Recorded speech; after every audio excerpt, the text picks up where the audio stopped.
Japan has quietly rewritten the rules of aging.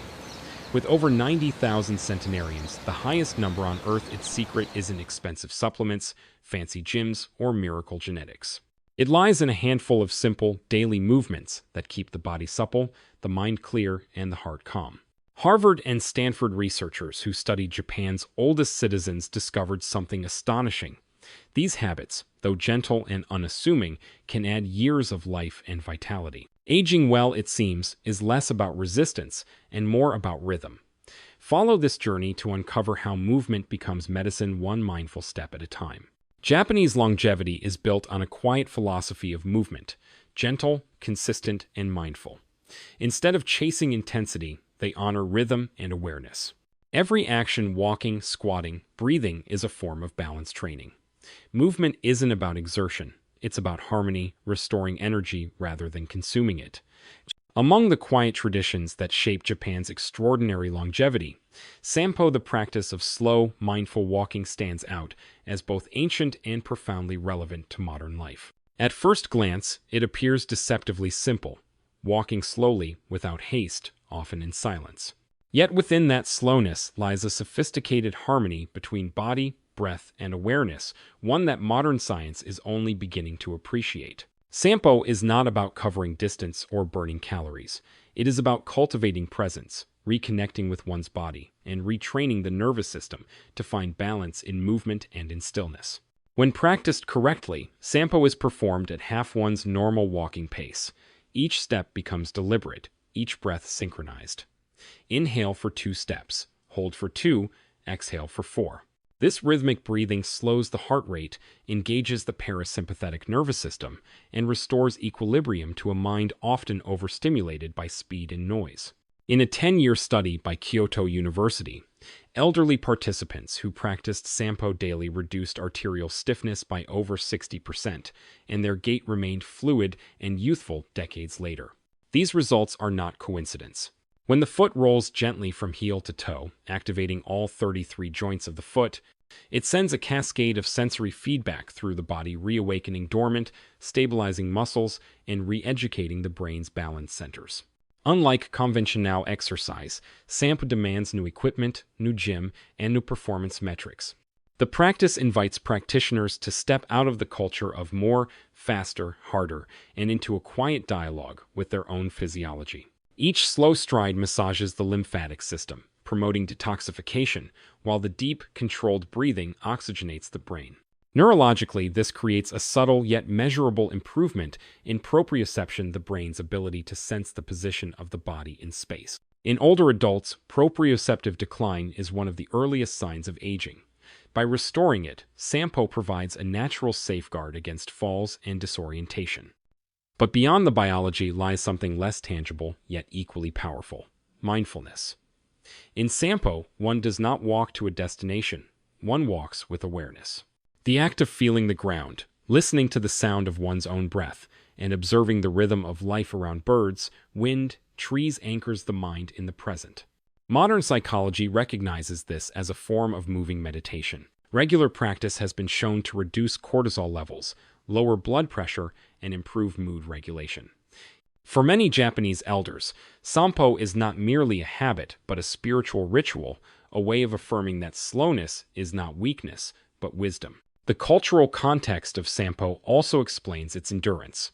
In Japanese society, subtlety and consistency are prized more than intensity. The people who live the longest, farmers, gardeners, tea masters, move with unhurried grace. Their strength comes from daily micro-movements, not from sporadic bursts of exercise. Sampo embodies this ethos. It asks for only 10 minutes each morning, ideally on natural terrain like grass or soil. Uneven surfaces further engage the foot's stabilizers, enhancing the neural feedback loop between foot and brain. Over time, practitioners report not only improved physical steadiness, but also an emotional calmness, a grounded serenity that seeps into the rest of the day. The beauty of Sampo lies in its accessibility. Even those recovering from illness or living in dense urban spaces can adopt it. It requires only intention and consistency. Science now validates what Japanese elders have known intuitively for centuries. that gentleness, repeated daily, is more transformative than exertion pursued occasionally. Sampo strengthens without strain, calms without sedation, and heals without medicine. It represents a profound truth about aging, that vitality does not vanish with time. It diminishes only when we stop paying attention to how we move and breathe. To walk slowly is to resist the culture of hurry, to reclaim agency over one's body and mind. Each mindful step in Sampo becomes a quiet rebellion against decline, a statement that balance, clarity, and strength can be rebuilt one breath at a time.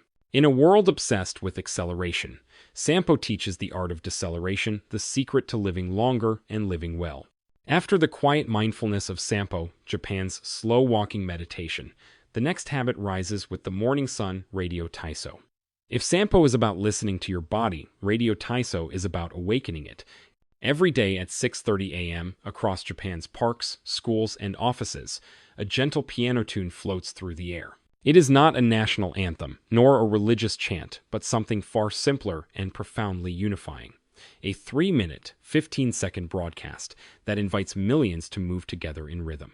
From children in uniforms to retirees in tracksuits, everyone knows the sequence by heart. It is a ritual, not a workout one, that has shaped the nation's collective longevity and vitality for nearly a century.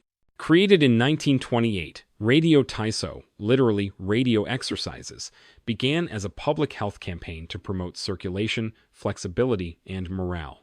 But over time, it evolved into a cultural heartbeat, a synchronized act of community self-care. The beauty of the routine lies in its simplicity. 13 movements flow continuously, involving gentle arm circles, forward bends, torso twists, side stretches, knee lifts, and rhythmic breathing. There are no push-ups, no planks, no sweat. The goal is not exertion but activation, awakening joints, muscles, and the nervous system after the night's stillness. It's the physical equivalent of greeting the day with a bow. Modern physiology now confirms what Japan's elders have practiced instinctively. As we age, synovial fluid, the body's natural joint lubricant, tends to thicken, reducing mobility and causing stiffness. The light dynamic stretches of Radio Taiso stimulate joint capsules, increasing fluid circulation and restoring the glide that keeps the body supple. A 10-year study involving over 8,000 elderly participants found that those who practiced these morning movements daily reduced their risk of chronic back pain by 55% and falls by 40%. Even more remarkably, their postural alignment and shoulder mobility matched that of individuals 20 years younger. What sets Radio Taiso apart is its accessibility. You can do it anywhere, in your kitchen, in the garden, even barefoot in pajamas. There's no need for yoga mats or gym memberships. The routine lasts less than the time it takes for your coffee to brew, yet its ripple effect lasts all day.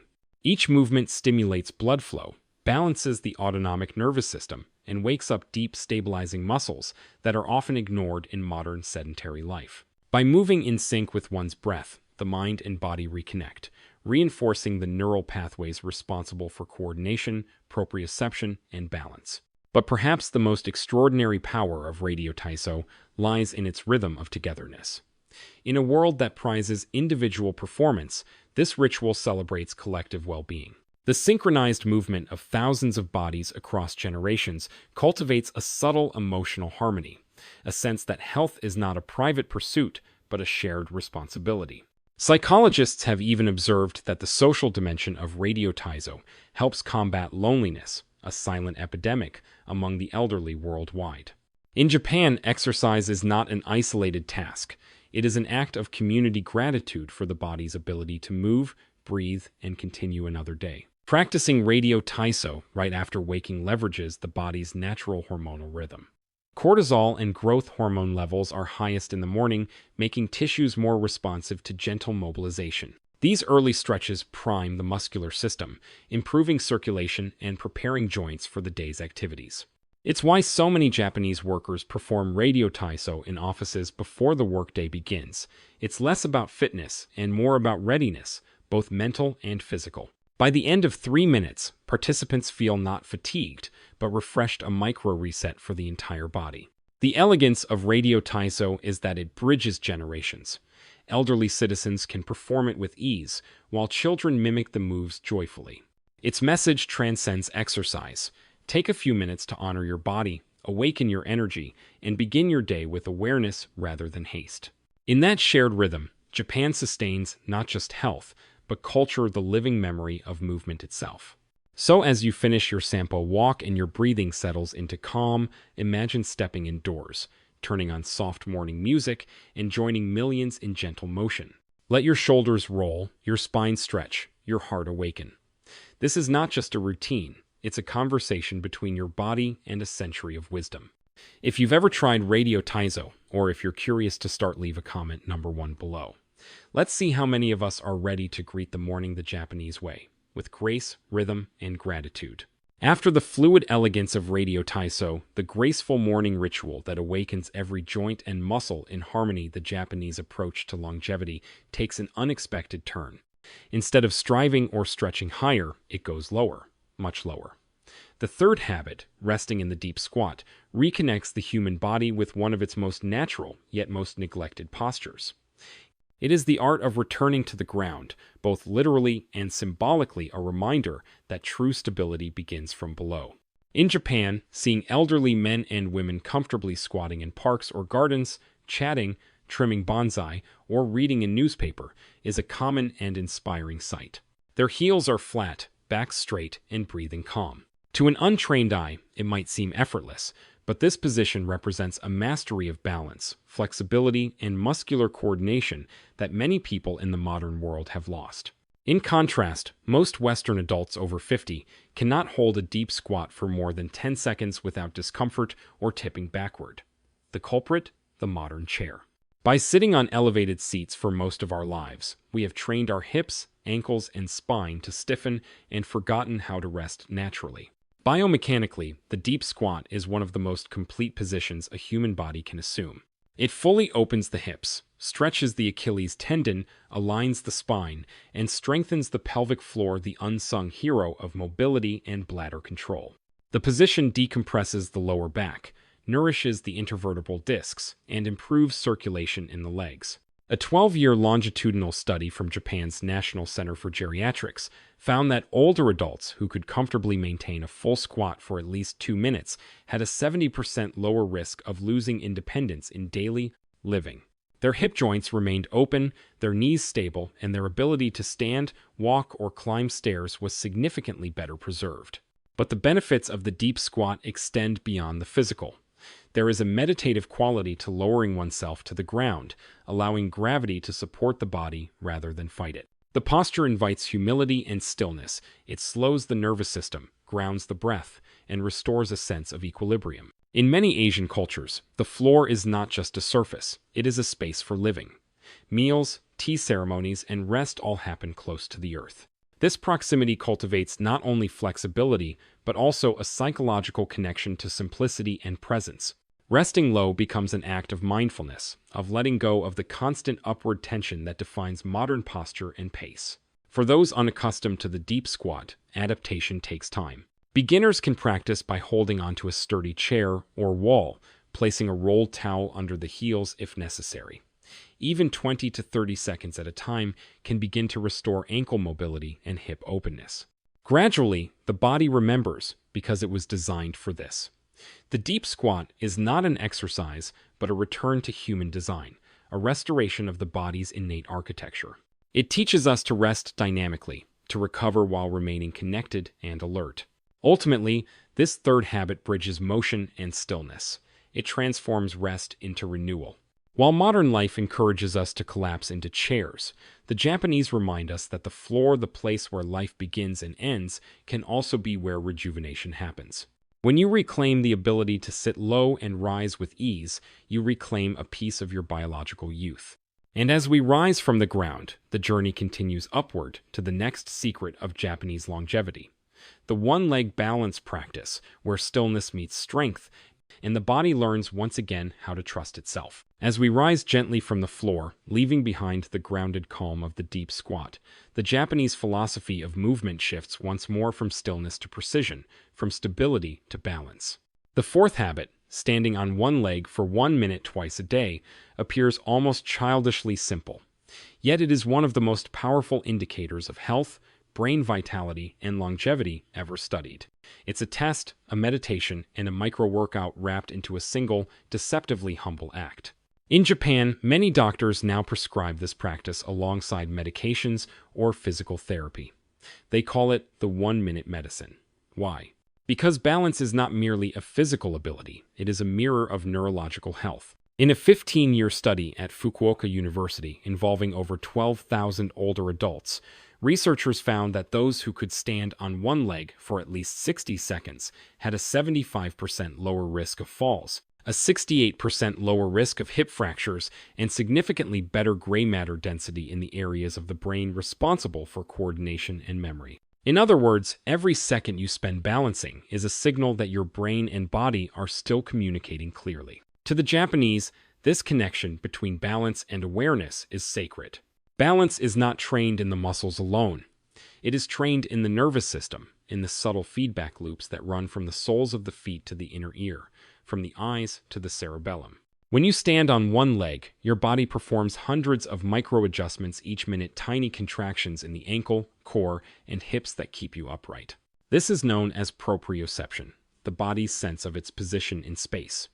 As we age, proprioception dulls, leading to instability, slower reaction times, and the creeping fear of falling. But with consistent practice, even a single minute of balancing can reawaken this dormant intelligence. Practically, the method is gentle and safe. Begin by standing near a wall or sturdy surface for support. Lift one foot a few inches off the ground. Focus your gaze on a fixed point ahead, and breathe naturally. Start with 20 to 30 seconds per leg, gradually building to 1 full minute. Once confident, you can add challenges. Close your eyes, turn your head slowly, or stand on a folded towel to awaken the smaller stabilizing muscles. The beauty of this exercise lies in its flexibility. You can do it while brushing your teeth, waiting for water to boil, or simply as a mindful pause between tasks. The benefits ripple beyond the physical. Balance training activates areas of the brain related to spatial awareness, decision-making, and emotional regulation. It strengthens the mind-body dialogue that keeps us alert and adaptable. Neurologists at the Mayo Clinic now refer to one-leg balance time as a neurological lifespan indicator, a better predictor of longevity than cholesterol or blood pressure. The reason is simple: when balance is lost, independence follows. By practicing it daily, you not only protect your body from falls, but also preserve your autonomy, confidence, and cognitive clarity. Psychologically, standing on one leg teaches patience. It forces you to slow down, to center your attention, to embrace imperfection. You wobble, you readjust, you breathe, and in that moment, you become aware of life's delicate equilibrium. In Japan, many elderly people weave this habit seamlessly into daily life. Some practice while brushing their teeth, others during television commercials. The message is universal. You don't need more time, only more intention. On a deeper level, this single minute of balance symbolizes resilience. It is the body's way of saying, "I still trust myself." It cultivates what Japanese wellness philosophy calls seijaku, a calm vitality that emerges when movement and stillness coexist. Each second of focus refines your inner compass, reminding you that aging gracefully is less about strength and more about harmony. If you integrate this practice today, start small. Stand, breathe, notice. Your first few attempts may feel shaky, but every tremor is your nervous system rewiring itself for longevity. Over weeks, you'll sense a new steadiness, not just in your posture, but in your presence. And that's the quiet miracle of the one-leg stand. It reteaches you how to stand in your own life, firmly and fearlessly. So, what about you? Have you tried balancing on one leg yet? Give it a try right now, just 60 seconds, and tell me how it feels. Comment one below if you're ready to test your balance and awaken your brain's natural vitality. After mastering the still strength of standing on one leg, the Japanese philosophy of movement invites us to explore the next dimension of vitality, fluidity. True health is not only the ability to stay upright, it is the ability to move between positions, to lower and raise oneself with control, confidence, and ease. That is where the fifth habit, the stand-to-floor transition, enters as both a functional exercise and a profound metaphor for life itself. In Japan, this motion, sitting down on the floor and standing back up without using the hands, is more than a measure of fitness. It is a mirror of how gracefully one ages, a reflection of how well the body and brain still converse in the language of movement. In Japanese homes, the floor remains a living space. Tatami mats are not just decoration, they are part of daily life. Families eat, read, rest, and even sleep on the floor. Television, tea, and quiet reflection all happen a few inches above the earth. This closeness to the ground means that people, especially elders, move up and down dozens of times each day. It's not a workout for them, it's living. Over time, those small repetitions keep joints supple, muscles active, and reflexes alert. In contrast, modern Western life has literally elevated the body onto chairs and beds, leaving people seated for more than 9 hours a day. The result is the gradual loss of hip mobility, ankle flexibility, and balance control. What was once natural lowering to the ground and standing again becomes difficult and unfamiliar. Yet in Japan, where simplicity and daily motion are still honored, this habit keeps even centenarians agile and grounded, both physically and spiritually. A 10-year study at Tsukuba University highlighted just how powerful this movement is. More than 10,000 participants were tested on their ability to sit down and rise from the floor without using hands, knees, or elbows. The results were striking. Those who completed the motion smoothly had much higher survival rates and lower risk of disability. Researchers called it the sit-to-rise test, one of the most accurate predictors of longevity, more reliable than weight, diet, or even blood pressure. Why does this simple act reveal so much? Because it unites strength, flexibility, coordination, and neural precision. To move fluidly, the hips, knees, and ankles must cooperate with the brain's balance centers. The nervous system detects tiny shifts, communicates instant corrections, and manages the body's center of gravity in perfect harmony. When this coordination fades, it signals that the dialogue between body and mind is weakening. In Japan, elders preserve that dialogue by practicing this transition every day. It's not done for pride, but as a ritual of self-trust, a way to tell the body, "I still believe in you." Beginners may modify the motion by lowering one knee first or holding onto a low table. With time, the body relearns to fold and unfold like origami with patience and precision. Just 2 or 3 repetitions a day can restore mobility lost from years of chair-bound living. As flexibility returns, joints glide instead of grind, muscles share the workload, and the nervous system reawakens to refine balance. Slowly, the body remembers what it was designed to do, to move with grace. This habit reverses the effects of inactivity. It strengthens the quadriceps, glutes, and core, lubricates the hips and knees, and improves circulation in the lower spine. Yet its deepest benefit is teaching the body to cooperate with gravity rather than fight it. Gravity, often viewed as the enemy of aging, is also the teacher. Learning to descend with awareness and rise with control cultivates wisdom in motion. It also nourishes the vestibular system, the inner ear structure that controls balance. Each transition stimulates equilibrium sensors and strengthens the brain's stability network. Scientists call this dynamic balance, the ability to stay steady while moving, a skill that often determines whether one lives independently or relies on others. Beyond biomechanics, the stand-to-floor transition holds profound symbolism. Lowering oneself to the ground is humility, rising again is resilience. Together, they form a daily meditation on acceptance, understanding that aging isn't resisting gravity, but learning to dance with it. Every descent teaches surrender. Every ascent teaches courage. Japanese elders often describe this practice as spiritual, even meditative. The slowness draws attention inward. Where am I stiff? Where am I free? Each breath anchors awareness, turning an ordinary motion into an act of respect for the body. What once represented decline becomes a doorway to renewal. The floor is no longer an obstacle, it becomes a teacher. In Japan, independence in old age isn't judged by how far one can walk, but by whether one can move easily between the floor and standing. To sit for tea, to kneel in respect, to tend a garden, these graceful gestures rely on mobility more than raw strength. Being able to stand up unassisted means maintaining dignity. It's a quiet declaration. I am still living my life, not merely watching it. This attitude reflects Japan's reverence for elders, viewing the body not as a failing machine, but a lifelong companion. Aging is not resisted, it's negotiated through daily care and awareness. For newcomers, safety is essential. Start on a soft surface, such as a yoga mat or carpet.